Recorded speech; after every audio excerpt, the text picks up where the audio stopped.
Kim Chiu na-stress sa paghahanap ng regalo kay Paulo Avellino, fans lalong naghurahan, silang dalawa na talaga.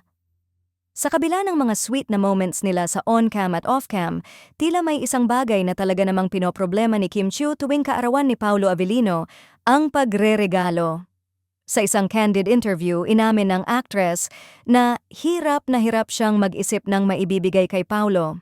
Ang dahilan?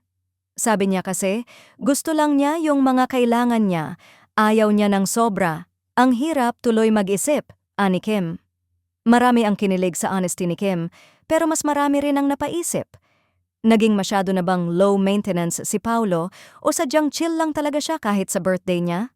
Ilan ang nagbiro na baka si Paulo na lang ang regaluhan ng gift card sa hardware or grocery list, kung practicality lang daw ang habol nito.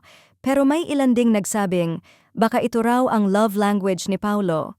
Acts of service over material things, at posibleng gusto lang niya ng simpleng celebration kasama ang mga taong mahalaga sa kanya.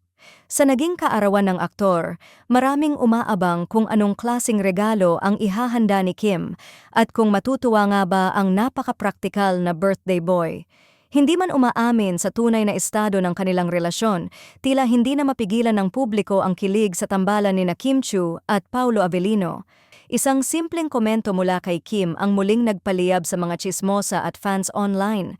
Habang ang ilan ay nambibiro na dapat na raw iregalo ni Kim ang sarili niya, may mas mapanokso pang netizens na nagsabing baka raw di material gift ang ibibigay niya kay Paulo, kundi isang romantic surprise. O baka isang sagot sa matagal ng tanong, sila na ba talaga?